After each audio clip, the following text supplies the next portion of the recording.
Salut YouTube, j'espère que tu vas bien. Aujourd'hui, on se retrouve sur un nouveau format de vidéo. Si tu me connais un petit peu, tu sais que je suis fan de pop culture et aussi des enquêtes criminelles. Et aujourd'hui, j'ai décidé que nous allions mener l'enquête sur un personnage qui m'affectionne tout particulièrement puisqu'il figure dans mon Otaku Tarot. Et ce personnage, c'est Severus Rogue, que tu connais sûrement et qui est issu de la saga Harry Potter. Donc pour cette première enquête du personnage, j'ai d'abord effectué un sondage sur Instagram. Les personnes avaient le choix entre Severus Rogue, euh, Jean Grey de X-Men, alias le Phénix, ou le dernier, je ne sais plus qui c'était. J'ai un trou de mémoire. Bref, en tout cas, c'est Severus qui a été choisi. Et ce n'est pas pour me déplaire puisque je suis une grande fan d'Harry Potter. Donc, tout d'abord, je vais d'abord vous présenter, dans un premier temps, qui est Severus Rogue pour celles et ceux qui ne le connaîtraient pas.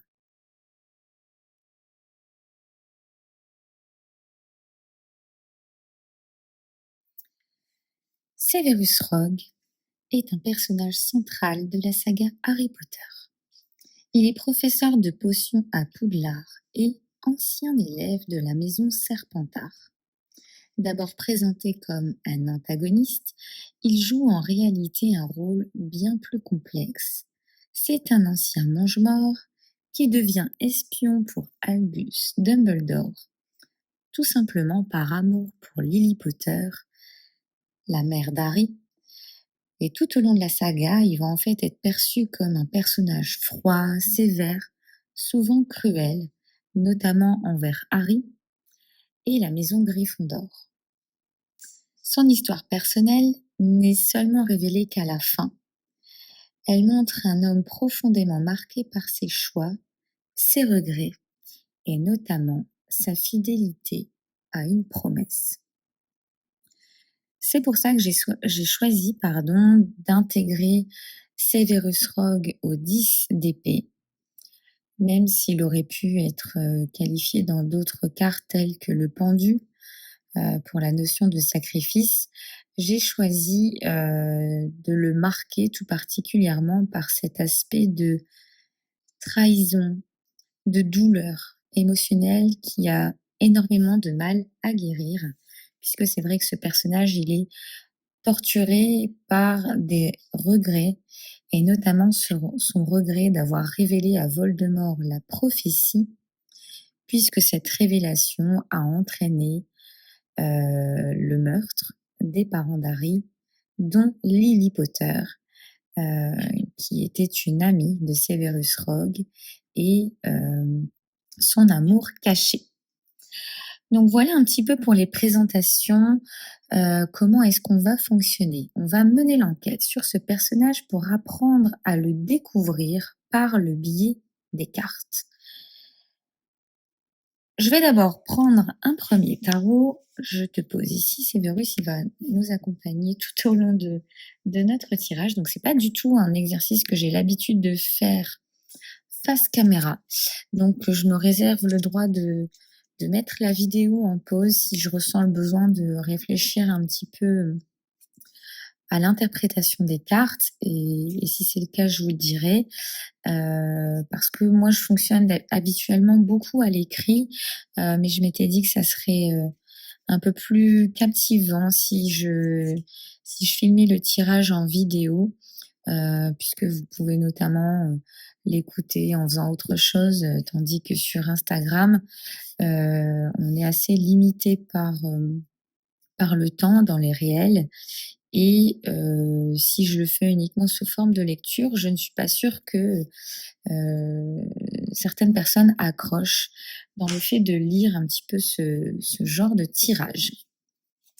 Donc, mes 3 premières questions, donc j'utilise le tarot Deviant Moon, édition française Salon des Arcanes, parce que c'est un tarot assez sombre et en fait, justement, un petit peu comme Rogue, on a tendance à le juger, par son image, alors qu'en fait, c'est un tarot qui est, pas si dur que ça, dans ses interprétations.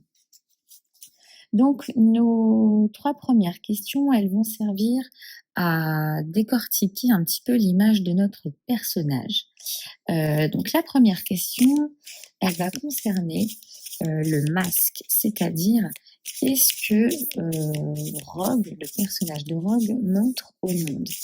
Quelle image il projette à, son entourage?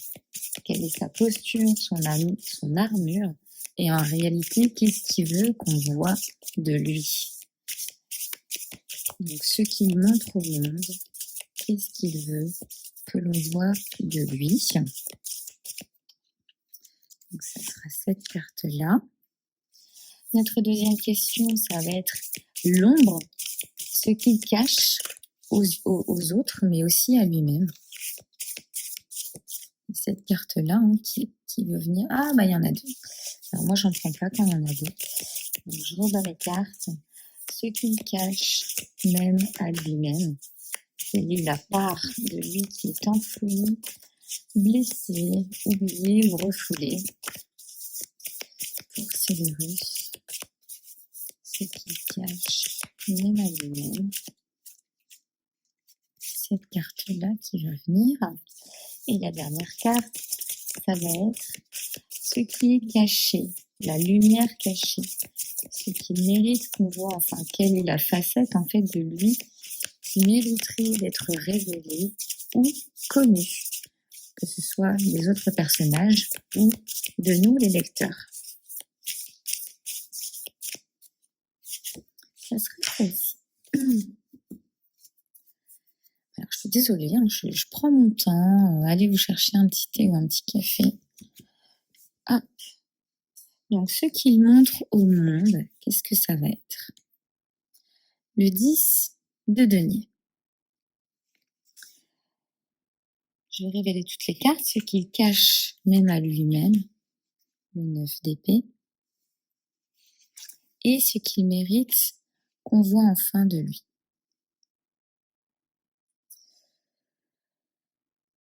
Le 10 de denier, quelle image projette-t-il à son entourage?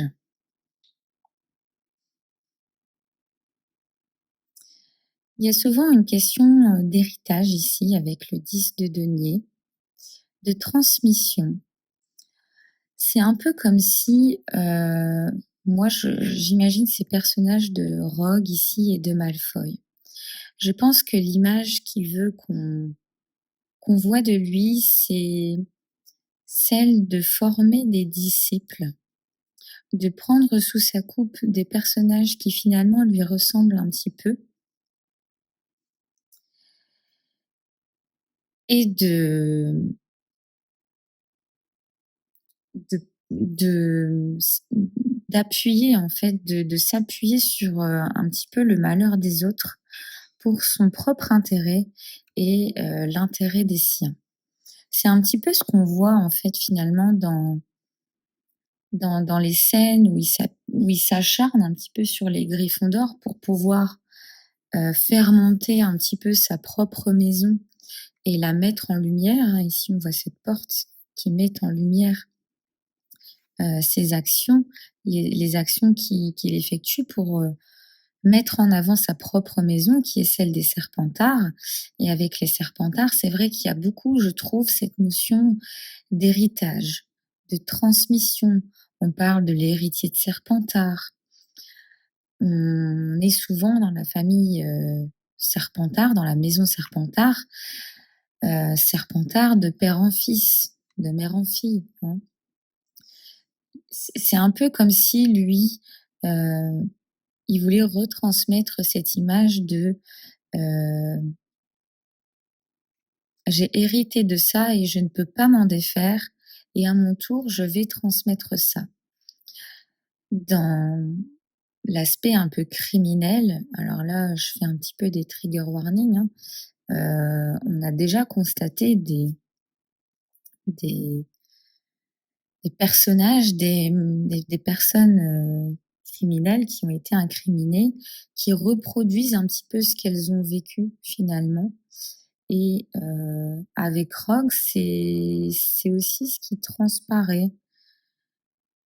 On aperçoit au cours de l'histoire qu'il a été malmené et finalement il malmène aussi certains de ses élèves comme lui a pu l'être par ses camarades, hein, quand il s'acharne sur Neville Londubat, quand il s'acharne sur, Hermione qui en sait un peu trop à son goût, il arrive quand même à la casser à chaque fois pour mettre en avant les propres intérêts de sa maison, tout simplement. Donc ici, c'est un petit peu cette image de lui qui ressort. Il veut qu'on le voit comme un professeur assez talentueux pour transmettre aux autres, mais finalement, il choisit aussi, il décide à qui il transmet. Et ceux à qui il veut pas transmettre, eh ben, ils portent un petit peu le poids de son acharnement, en fait, tout simplement. Alors je sais que c'est une interprétation qui diffère beaucoup du de ce qu'on voit habituellement dans le 10 de denier, mais en tout cas, c'est ce qui ressort ici pour moi, selon mon intuition. Donc n'hésitez pas aussi, vous, à partager, vos ressentis par rapport soit à cette carte ou alors si vous faites le tirage de votre côté, ça m'intéresse de savoir ce qui ressort dans vos tirages.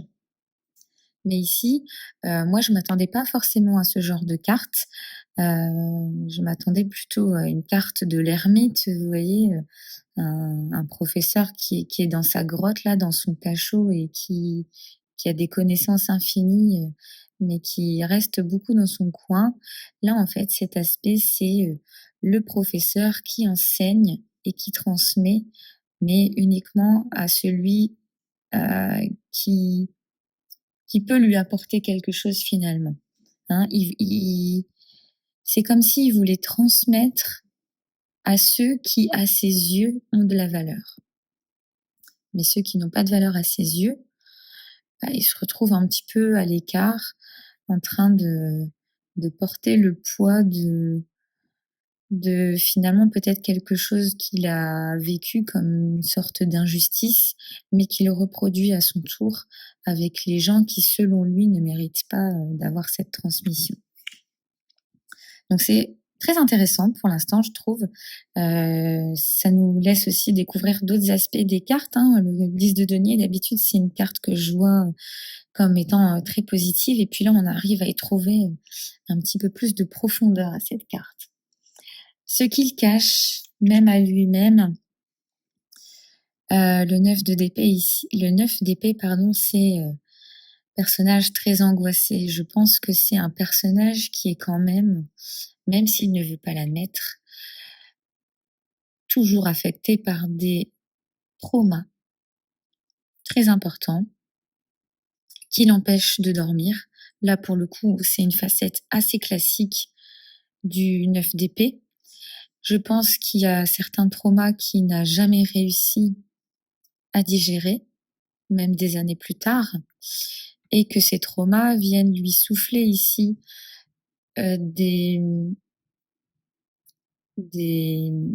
comme des phrases en fait, comme si un petit diable venait lui souffler qu'il n'était pas assez bon dans tel domaine, que si Lily est morte, c'est à cause de lui, que de toute façon il pourra jamais rattraper ses erreurs, qu'il pourra jamais racheter ses fautes. Et je pense que finalement, c'est ce qui l'anime dans ses actions, etc. C'est que malgré tout ce qu'il fait, même si Dumbledore lui a pardonné, entre guillemets, même s'il sait qu'il effectue de bonnes actions, je pense que c'est un personnage qui au fond de lui est marqué par l'échec et à vie en fait. et son c'est comme si, en fait, son avenir ne lui permettait plus de devenir une bonne personne, de par les actions qu'il a faites dans le passé. Donc ici, la part de lui qui est, peut-être refoulée, c'est finalement, ben, le fait de jamais se pardonner à lui-même et d'être animé par des remords, jusqu'à la fin de sa vie. C'est intéressant parce qu'on a plutôt l'impression qu'il est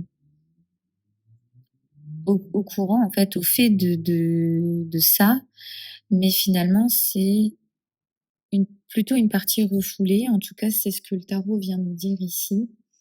Donc la partie, de lui, voilà, qui est enfouie, c'est, hem: «J'ai fait des erreurs que je n'arriverai jamais à me pardonner», même si, aux yeux des autres, il ne l'avoue jamais.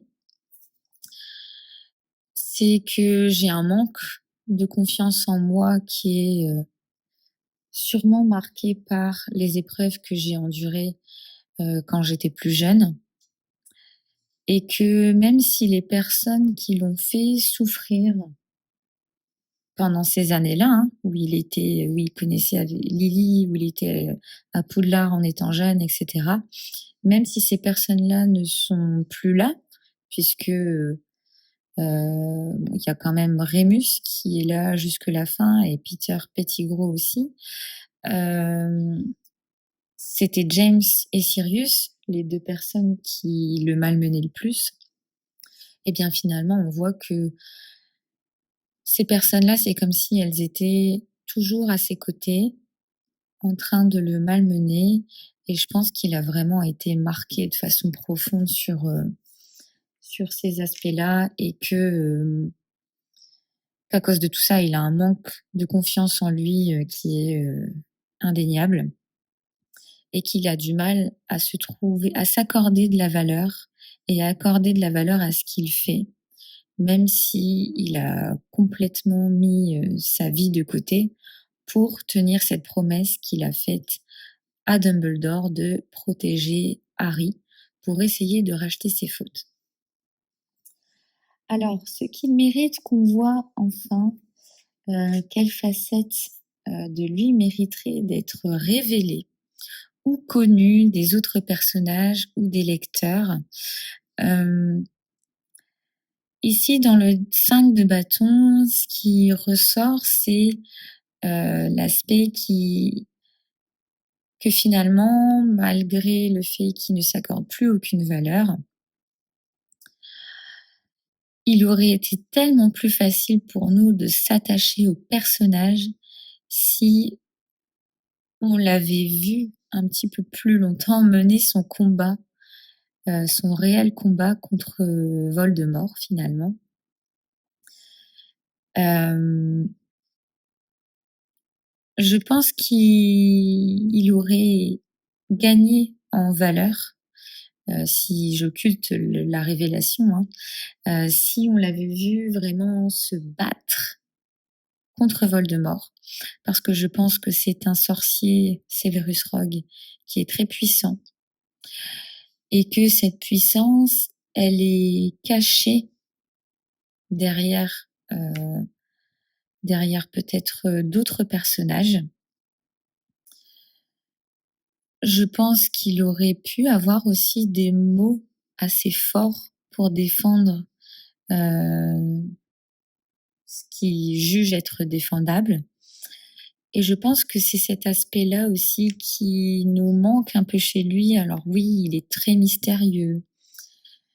Son acte et la révélation de la fin est juste magique, puisque quand on la première fois qu'on découvre ça, c'est quand même une révélation, choc, et c'est ce qui fait, hein, finalement que, à titre, posthume, il est mis en avant, et ça n'arrive qu'à la fin, et bien je pense que ce qu'aurait peut-être été, valorisant pour lui, c'est qu'on le voit se battre réellement, heu, qu'on voit sa puissance contre les autres mange-morts, contre Voldemort, hem et puis qu'on ait un petit peu plus d'extériorisation de sa part, puisque le 5 de bâton, c'est toujours une énergie, heu, où l où les opinions divergent, où chacun exprime de manière physique ou par la parole ce qu'il ressent, ce qu'il a besoin d'extérioriser, et cet aspect-là de Rogue, à aucun moment on le voit dans la saga, à aucun moment on le voit,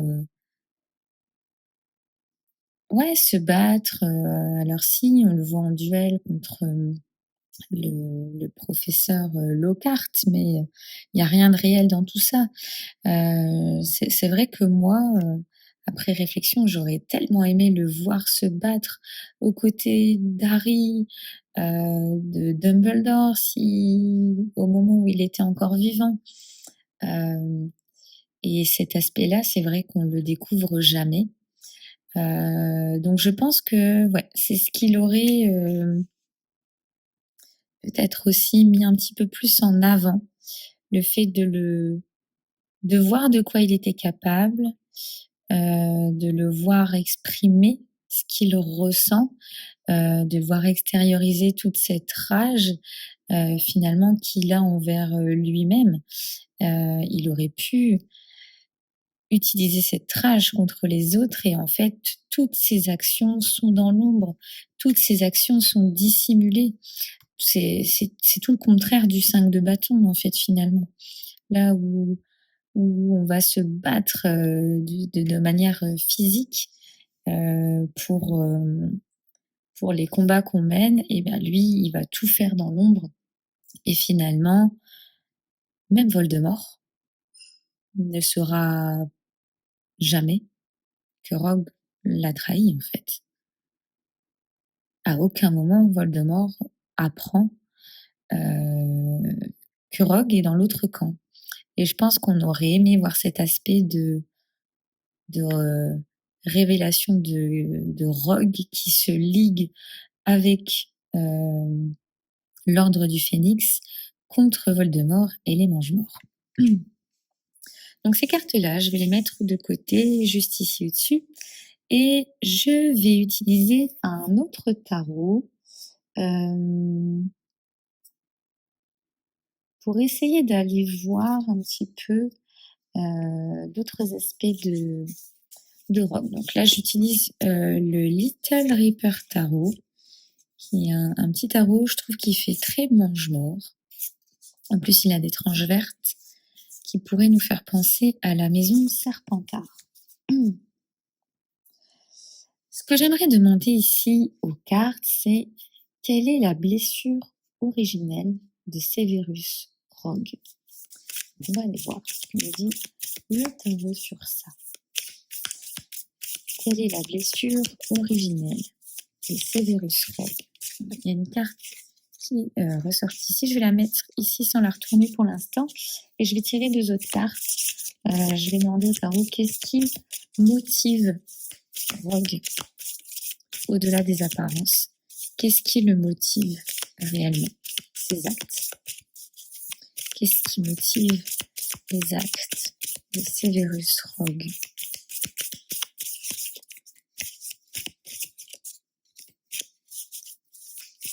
Qu'est-ce qui motive les actes de Severus? Alors, c'est celle-là qui a voulu venir.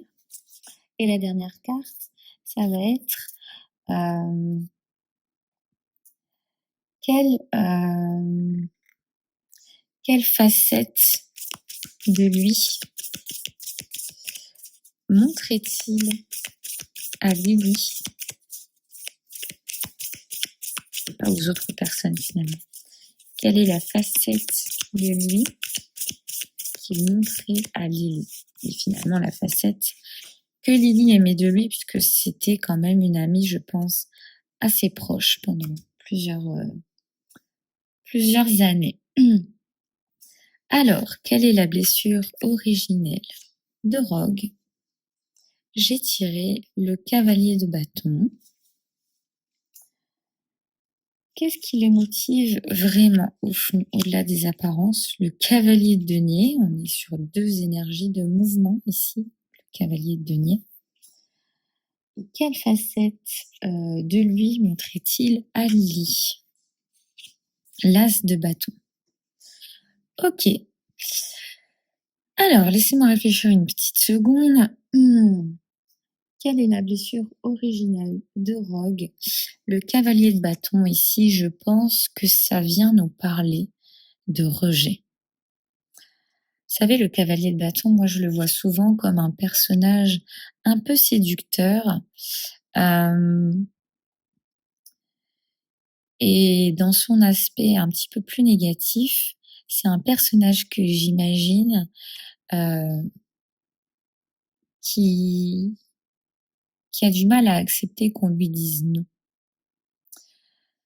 Qui a du mal à refuser l'échec et qui finalement, quand il se sent rejeté, peut être capable de méchanceté dans son aspect très négatif, hein. C'est un Le cavalier de bâton pour moi, il supporte pas d'être rejeté, hem et quand il se sent justement rejeté par l'autre, il est capable d'agir de façon impulsive, sans trop réfléchir aux conséquences de ses actes. Et je pense que, hem, la blessure profonde de Rogue, c'est qu'il ne se sent pas aimé. Je pense qu'il a subi beaucoup de moqueries par rapport à son physique et que, au-delà de Lily, il a probablement été rejeté par sa propre mère. C'est ce que je ressens. Et le fait de cumuler comme ça des rejets, des refus, ça a engendré chez lui un manque de confiance en lui, d'un point de vue du corps, du physique, qu'il a voulu retrouver en se donnant un petit peu plus de force et de puissance qu'il a probablement trouvé par le biais de la magie et notamment du coup de la magie noire puisqu'on le sait, c'est devenu, quelques années, après Poudlard, il me semble, un mange-mort. Donc je pense que la blessure originelle de Rogue, on est plutôt ici sur du rejet. Je vais utiliser affaires sensibles pour essayer d'avoir un petit complément d'information, parce qu'avec des personnages de cours, c'est pas si évident que ça de l'interpréter de manière un petit peu concrète. Je vais compléter quelle est la blessure originelle de Severus Rogue. Et on va voir si affaires sensibles nous mène sur une piste totalement différente ou si on est plutôt sur la bonne voie. Quelle est la blessure originelle de Rogue?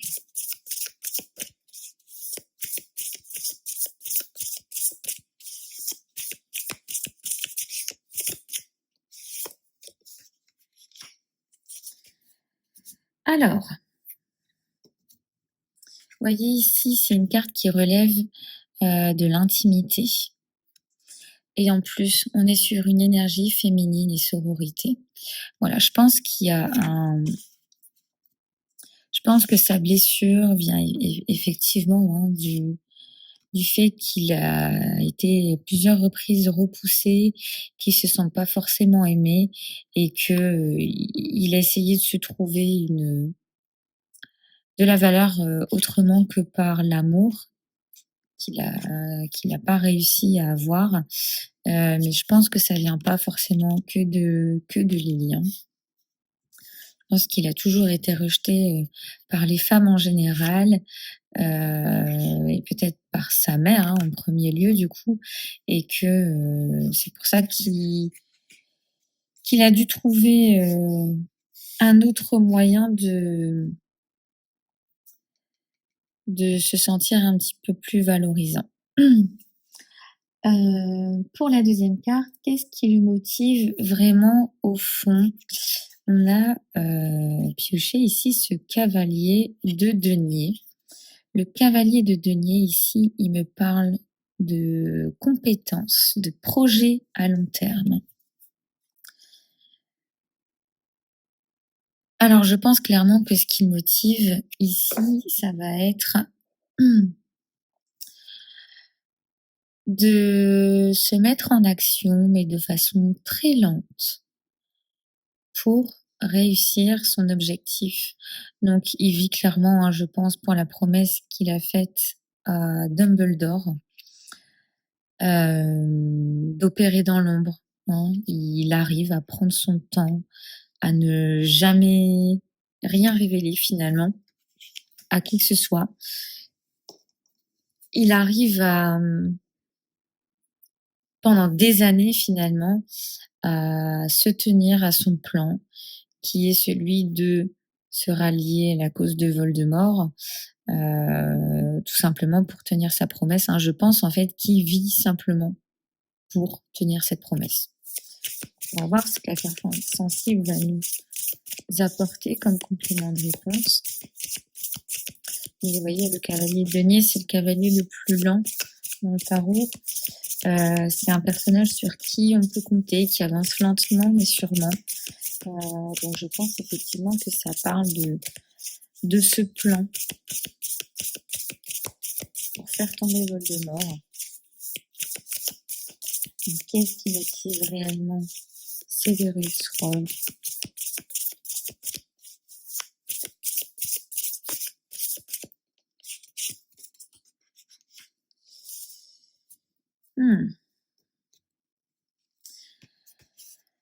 Alors ici, on a tiré la carte du nord-ouest. Et l'énergie, ça va être la figure importante du foyer. Vous voyez, je pense que sa motivation ici, c'est de servir Dumbledore. Comme on l'a vu, il semble avoir été rejeté par les énergies féminines. Ce qui l'a amené à s'orienter vers d'autres aspirations et notamment à trouver un repère masculin pour moi. Sud-est, pour moi, on est sur une énergie féminine. Le nord-ouest, on est sur une figure importante du foyer et j'associe ça, moi, du coup, plutôt à une figure masculine, à une figure paternelle. Et donc, dans un premier temps, il s'est tourné vers Voldemort, hein, figure importante qui, pour lui, semblait avoir du pouvoir, le pouvoir qu'il n'a pas su trouver avant ça. Et après, ça se transforme en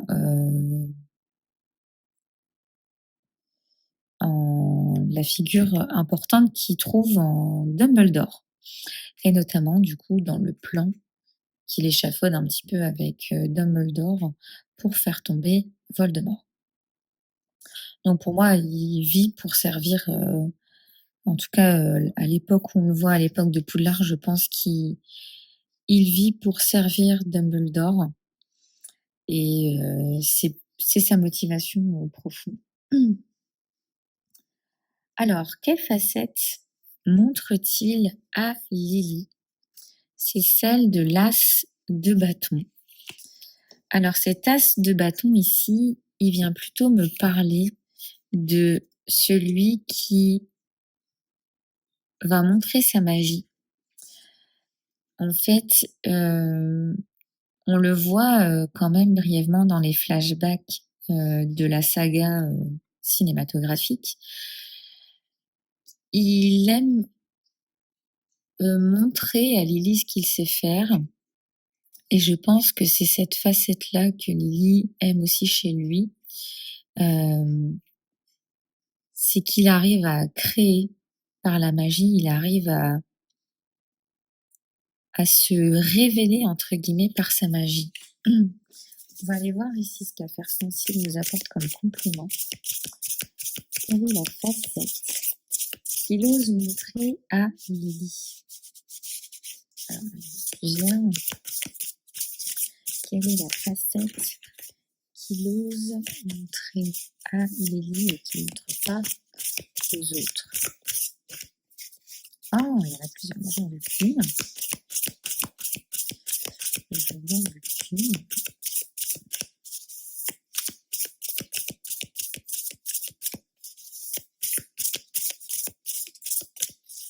Quelle est la facette qu'il ose montrer à Lily? L'automne, la mélancolie.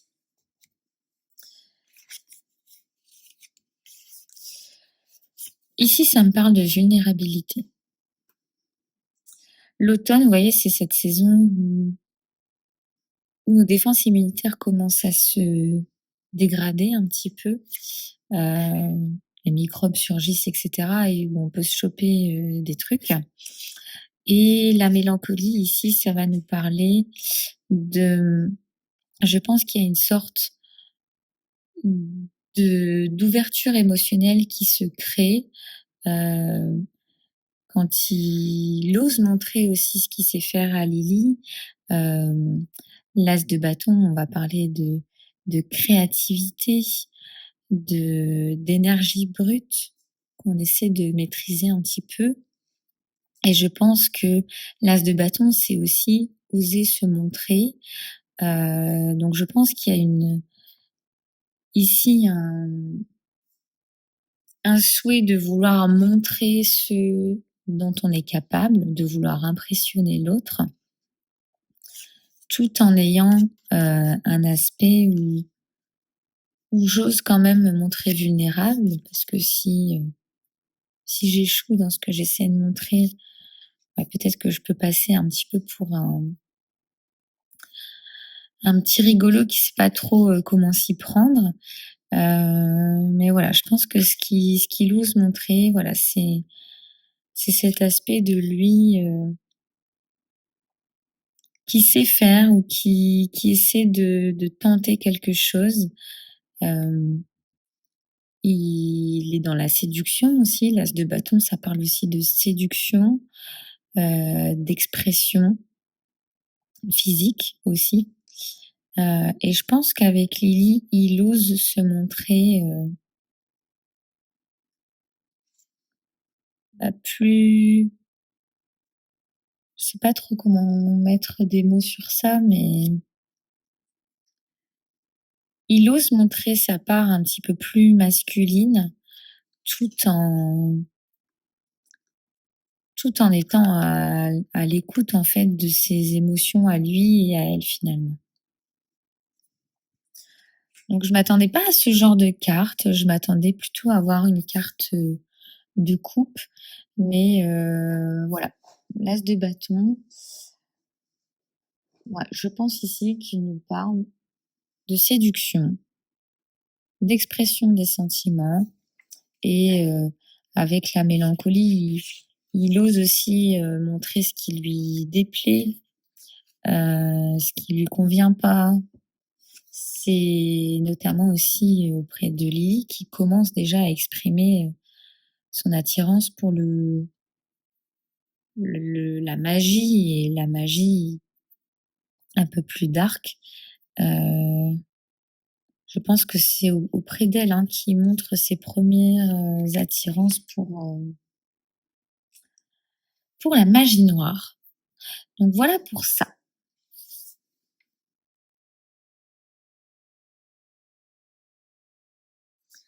On se retrouve maintenant dans la partie 2. Donc j'ai rangé un petit peu mon tapis de tirage. Et dans cette partie 2, on va essayer un petit peu de faire le procès de Rogue. C'est-à-dire que on a gardé une image assez édulcorée de ce personnage, étant donné que le reveal de la fin nous indique qu'en fait il s'agit plus d'un héros caché que d'un personnage antagoniste.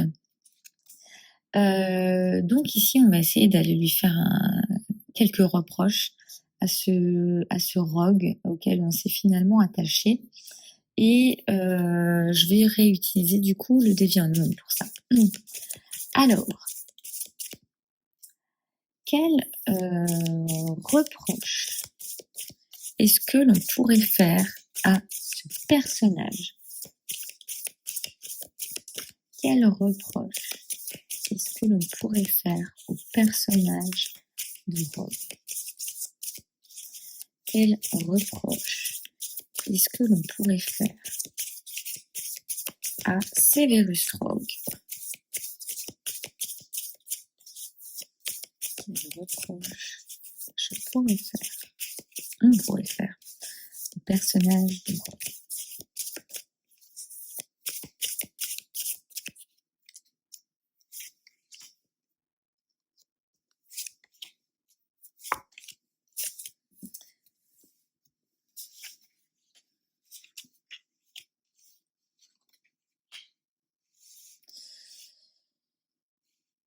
Ok, donc ici on a le 8 de bâton. Ce 8 de bâton qui est assez particulier et qui nous annonce en fait des nouvelles. Le 10 d'épée, qui nous parle ici plutôt de perte, de douleur physique quand même, avec ce personnage qui est transpercé de toutes parts. Et la reine de denier. Qu'est-ce que j'y vois dans l'association de ces 3 cartes? Ce qui me saute aux yeux comme ça, c'est que Rogue, parfois, il a peut-être été un petit peu trop dans son personnage. Il a peut-être été un petit peu trop dans son personnage de je suis un mange-mort et je suis avec Voldemort, alors qu'en fait, non. Pourquoi? Parce que je pense que, en tant que personne du côté de Voldemort, il devait savoir certaines choses. Il devait connaître les prochaines actions de Voldemort,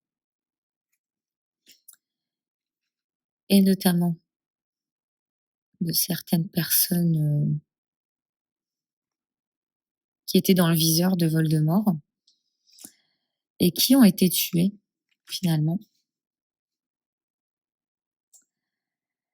Et qu'en fait, il n'a pas forcément prévenu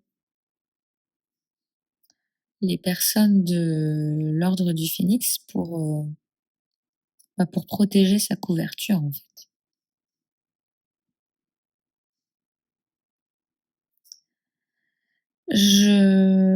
Ça me fait penser comme ça à la scène où Harry pense que Sirius est capturé par Voldemort dans la salle des prophéties.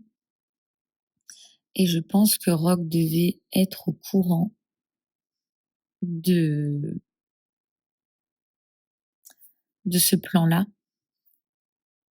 je pense.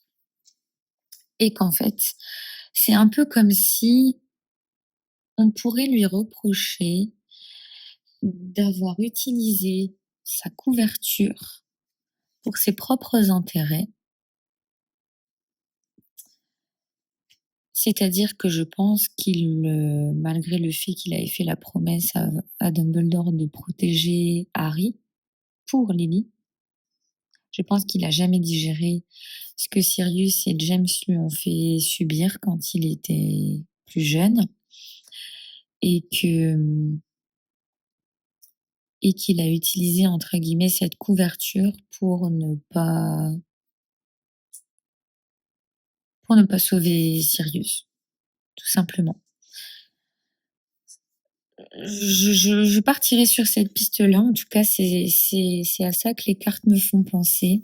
C'est que il a parfois utilisé sa couverture pour servir ses propres intérêts, à savoir se venger un petit peu de ce qu'il a enduré.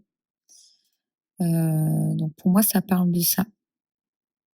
Il aurait pu empêcher certaines actions. Vous voyez ici, on a la connaissance de certaines actions qu'on aurait pu, tout simplement stopper assez rapidement, et empêcher des situations dramatiques. Mais, on s'est un petit peu caché en fait derrière sa couverture où on se disait que non, non, il fallait agir pour, il fallait utiliser, cette couverture à bon escient et pas se faire, démasquer et de ce fait, je n'ai rien dit, je n'ai pas agi. Ça, c'est ce qui ressort pour moi dans ce tirage-là. Mais n'hésitez pas à me dire ce que vous en pensez, ce que vous auriez fait comme interprétation. Hem, Qu'est-ce que Rogue a refusé de voir ou, de guérir en lui? On va aller voir ça. Ouh là, cette carte qui a voulu venir. Quel a été son plus grand mensonge à lui-même et aux autres? Quel a été son plus grand mensonge à lui-même et aux autres? Cette carte-là. Et qu'est-ce qu'il aurait pu faire différemment? Qu'est-ce qu'il aurait pu faire différemment? Qu'est-ce qu'il aurait pu faire différemment? Alors, qu'est-ce que Rogue a refusé de voir ou de guérir en lui? L'empereur. Quel a été son plus grand mensonge à lui-même ou aux autres? Le 6 de denier. Et qu'est-ce qu'il aurait pu faire différemment? La reine de coupe.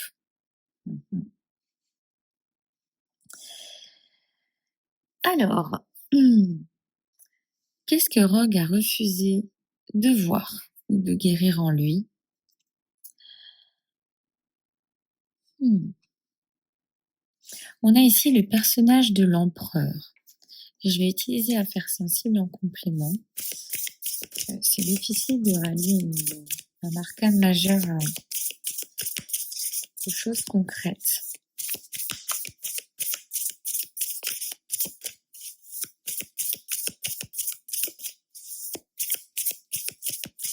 Qu'est-ce que Rogue a refusé de voir ou de guérir en lui? J'ai une piste, mais je suis pas sûre. Je vais vous la donner avant que je retourne cette carte. Moi, ça me fait penser au fait que s'il avait exprimé un petit peu plus ses sentiments et s'il n'avait pas voulu agir dans l'ombre, hein, à l'encontre de Dumbledore, surtout envers Harry, c'est qu'il aurait pu être une figure paternelle pour Harry. Vérité, justice. Alors, qu'est-ce que Rogue a refusé de voir ou de guérir en lui?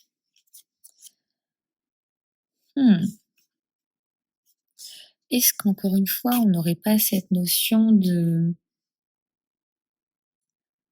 j'essaie de me racheter et j'essaie d'être droit dans mes baskets face à la promesse que j'ai faite, mais je peux quand même pas m'empêcher de faire justice parce que j'ai ma fierté quand même qui en a pris un coup et, et finalement, j'ai ma propre notion quand même de la justice et j'ai le droit de décider si j'ai envie de me faire justice ou pas.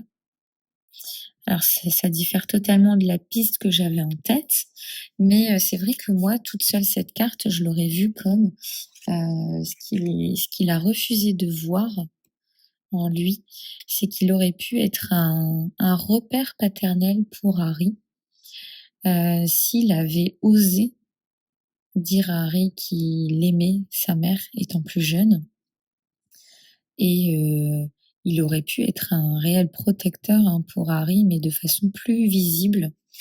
Il aurait pu aussi, avec cette carte de la vérité et de la justice, avouer ses sentiments réels, et aider Harry à faire justice à ses côtés. Ça, pour moi, c'est ce qu'il a refusé de voir. Il a préféré agir dans l'ombre. Il a préféré se protéger et montrer une facette beaucoup plus dure, stricte et rigide, quitte à se faire déprécier. Ça se dit pas. Quitte à ne pas se faire apprécier des autres. Quel a été son plus grand mensonge? Mais ici, ça parle de partage. Son plus grand mensonge, c'est qu'il a tellement donné, il a tellement à donner aux autres. Est-ce qu'il a réellement donné? Je ne sais pas. Mais pour moi, ici, le 6 de denier, c'est celui qui donne sans condition et c'est ce qu'il a quand même fait pour Lily. Il a donné de son temps, de sa vie, sans aucune attente, puisque personne ne savait ce qu'il faisait, à part Dumbledore.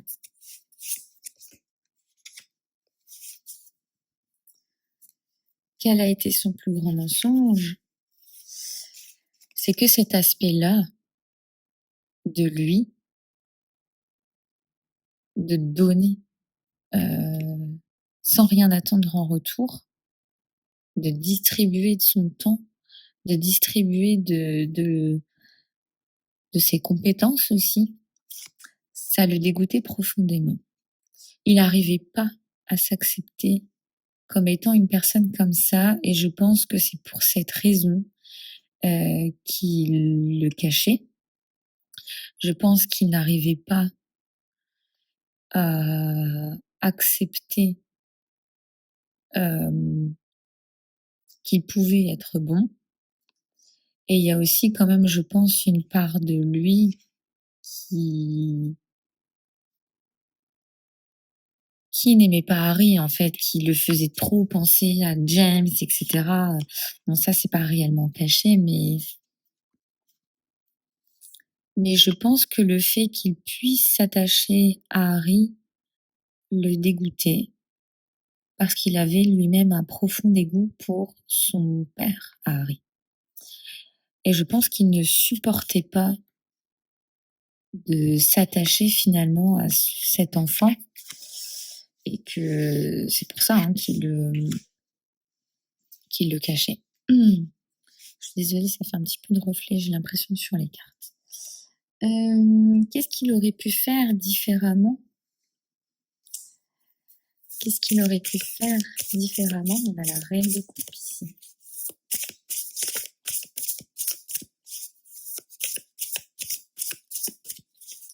Qu'est-ce qu'il aurait pu faire différemment? On a encore cette figure importante du foyer. On a la même carte que tout à l'heure. Figure importante du foyer avec la reine de coupe. Ce qu'il aurait pu faire différemment, c'est protéger Lily. Il aurait pu aussi s'attacher à une autre figure paternelle que celle qu'il trouvait en Voldemort, puisque cette carte, on l'a vu, elle est ressortie tout à l'heure. Il a eu besoin de se raccrocher à une figure paternelle, je pense, qu'il a trouvée en Voldemort, qui voyait un petit peu comme un modèle, qui lui permettait de prendre en pouvoir aussi. Et finalement, c'est ce qui a causé la mort de la femme qu'il aimait. Je pense qu'il aurait pu faire différemment avec Lily aussi, dans le sens où il l'a rejetée quand elle s'est tournée vers James. Il a tourné le dos à son ami parce qu'on l'a vu tout à l'heure, il a été blessé dans son amour-propre, dans sa fierté, et ce qu'il aurait pu faire différemment, c'est trouver une autre voie que celle qu'il a choisie, tout simplement. Voilà. Je sais que c'est pas très pour le coup là, c'est pas très, révélateur et croustillant, mais j'ai l'impression que c'est ce qui ressort un petit peu des cartes. Je pense aussi qu'il aurait pu la reine de coupe avec la reine de coupe, il aurait pu exprimer ses sentiments d'une meilleure manière que par l'action de se tourner vers le mal. Voilà. Je pense qu'il aurait pu être plus expressif envers Lily, plutôt que de jouer un petit peu les goujats et de se tourner vers, les forces du mal. Donc voilà pour cette deuxième partie.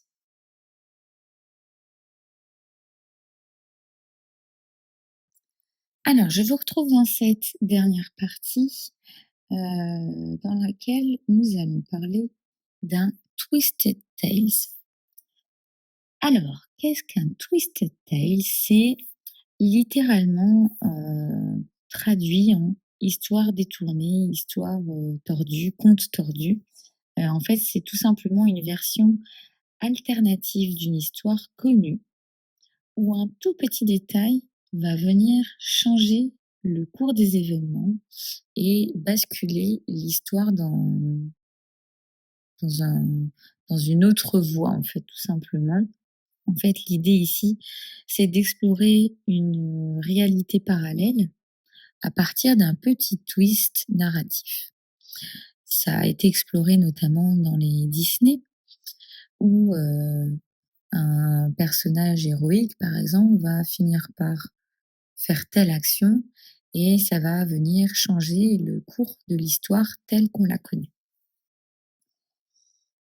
Donc ici, le principe, c'est d'aller explorer la la vie de Rogue. Quelle aurait été la vie de Rogue ou l'histoire de Rogue, si tel ou tel personnage avait agi différemment.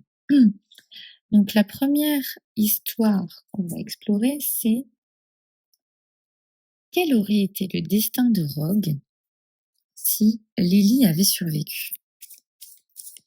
Quel aurait été le destin de Rogue si Lily avait survécu?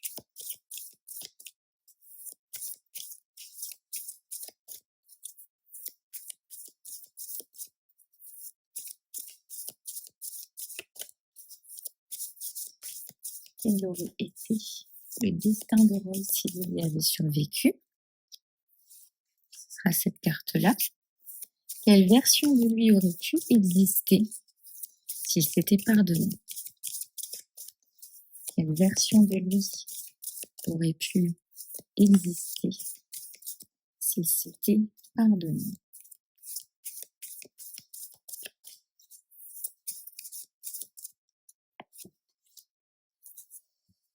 Et enfin, quel rôle aurait-il joué s'il avait survécu? Quel rôle avait survécu? Quel rôle aurait-il joué s'il avait survécu?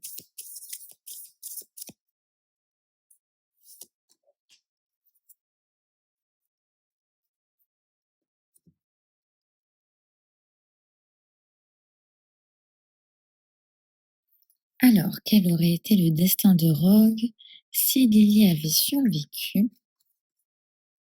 Le roi d'épée. Hmm. Intéressant. Le roi d'épée, je le vois plus comme un homme de pouvoir ici. Je pense pas qu'il aurait terminé professeur. Je pense qu'il aurait eu, une place plus importante dans la société, comme par exemple au ministère de la magie. C'est un peu comme ça que j'imagine le roi d'épée dans une profession, du monde des sorciers.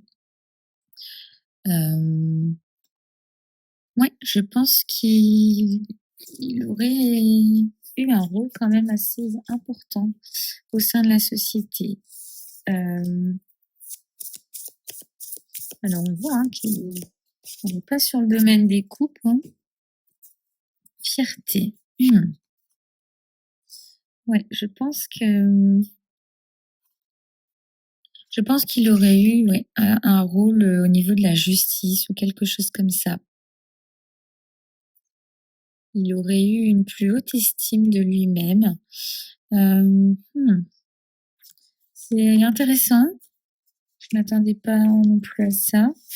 Il aurait été, il aurait osé se mettre plus en avant, la fierté, une posture un peu plus, voilà. Ouais, je pense que ce que le tarot vient nous dire ici, c'est qu'il aurait eu une autre carrière, une carrière un peu plus dans la justice, comme le ministère de la magie. Il aurait peut-être eu une place, auprès, enfin dans le Magen Mago, peut-être. Hem, ensuite, cette carte-là, alors attendez, j'ai oublié, je vais chercher mon script. J'ai oublié cette question.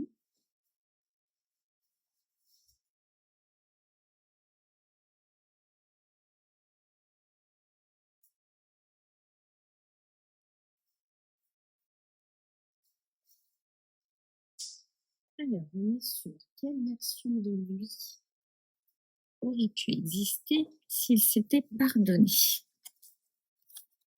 Mmh. Quelle version de lui aurait pu exister s'il s'était pardonné?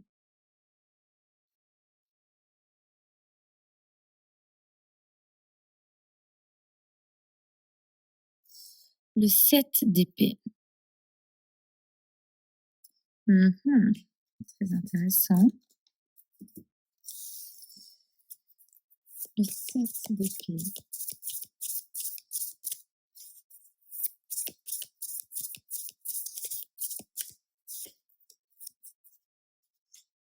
Mmh.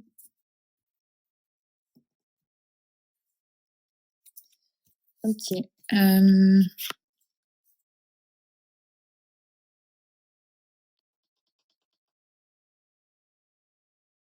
Je pense ici que ça vient nous parler de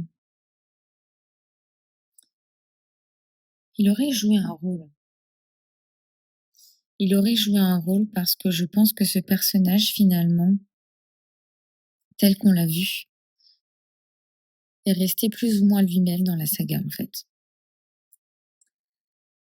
Alors certes, il avait besoin de cacher ses émotions, de cacher ses actes et cetera, mais il est resté un personnage noir et finalement, c'est ce qu'il est, réellement, je pense, un personnage sombre, même s'il a plus ou moins racheté ses actes, il est attiré par la magie noire, ça c'est indéniable et je pense c'est peut-être lié à ses blessures, mais pas que. Et donc je pense que qu'il aurait joué un rôle d'un personnage qu'il n'est pas et je pense qu'il se serait menti à lui-même en se disant que Lily était faite pour lui. Je pense qu'il se serait menti, et qu'il se serait enfermé dans une vie qui ne lui correspond pas du tout et que le cours de l'histoire finalement est peut-être bien fait ainsi parce que c'est un personnage solitaire, et qui aurait peut-être été malheureux dans une vie, même s'il enviait beaucoup James Potter, je pense pas qu'il aurait été heureux dans une vie, comme ça et c'est un peu comme si, au début il essayait de rentrer dans un moule, dans une case, heu, où, je dois, être en couple et cetera avec, cette sorcière qu'est, Lily. Alors qu'en fait, c'est pas du tout, quelque chose qui lui ressemble et je pense qu'il aurait été, qu'il aurait créé une vie qui lui ressemblait pas forcément, s'il était comme ça, s'il avait été dans cette situation-là. C'est mon opinion. Alors, pour notre dernière carte, quel rôle aurait-il joué dans un monde où il aurait survécu? Mhm, le diable. Voyez ce que je vous disais, je pense il serait retourné dans ses travers, hein. On va essayer d'aller compléter avec affaires sensibles, mais je pense que il aurait été rappelé par ces vieux démons là et que il est attiré par la magie noire. Alors je sais pas pourquoi, parce que c'est pas forcément pour le pouvoir, mais je pense que pour lui, il se valorise qu'en accomplissant des choses que les autres ne font pas en fait, et la magie noire en fait partie.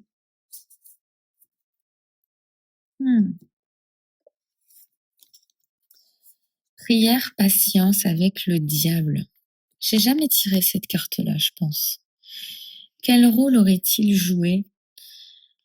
Hmm.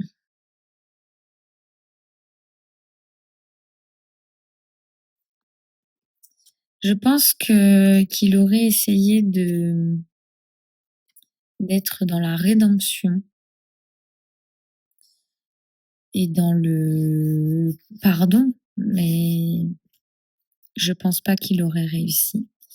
Honnêtement, je pense que qu'il serait retourné un petit peu dans ses travers de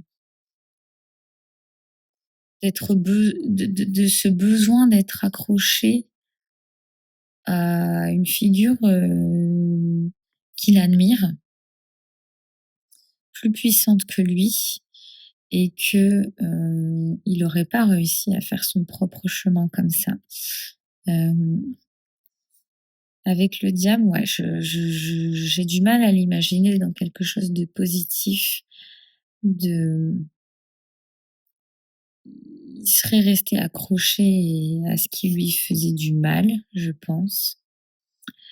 Et il n'aurait pas forcément réussi à se sortir de quelque chose de plus positif de ce qu'il a connu quand quand il est parti.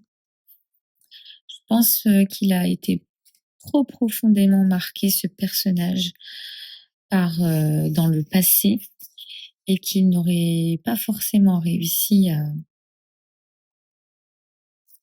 à s'épanouir, on va dire. Il aurait peut-être tout simplement attendu son moment pour ouais, je pense qu'il aurait tout simplement attendu son moment, mais que l'issue n'aurait pas forcément été plus positive s'il avait survécu. C'est triste de clôturer sur une fin telle que celle-ci, c'est dommage. Mais j'aurais c'est marrant parce que j'aurais imaginé de voir sortir, des coupes ou un soleil pour une Lily qui survit, mais en fait, on s'aperçoit que c'est un personnage, torturé, et qui le serait resté. Voilà, il y a eu quand même une image de très sombre qui lui colle à la peau, je trouve. Donc voilà, c'était la fin de cette première enquête. J'espère que ça vous a plu. N'hésitez pas à partager, à liker et à commenter cette vidéo, et à me dire ce que vous en pensez. C'est pas quelque chose que j'ai l'habitude de faire, surtout face caméra. Et en plus là, l'heure à laquelle je tourne, il est plus de 23 heures, donc on sent à la fin que je suis un petit peu fatiguée, je pense. Mais j'ai adoré vous faire cette enquête. C'était génial. Je me suis éclatée. Ça permet vraiment de voir les cartes autrement. Alors bien évidemment, il n'y a pas de bonne ou de mauvaise réponse, et chacun a sa propre vision des cartes. Mais je trouve ça intéressant en fait de partager un petit peu la vision de ce qu'on peut la vision qu'on peut avoir d'un personnage à travers les cartes du tarot ou d'oracle. Donc voilà. N'hésitez pas à me dire en commentaire si vous avez effectué le tirage de votre côté. N'hésitez pas à me dire également si vous souhaitez que je fasse une enquête sur un autre personnage qui vous a marqué, si bien sûr le format vous a plu et j'ai hâte de vous lire, en commentaire pour voir ce que vous pensez, du personnage de Severus Rogue qui est, littéralement un de mes préférés, hein, de la saga Harry Potter.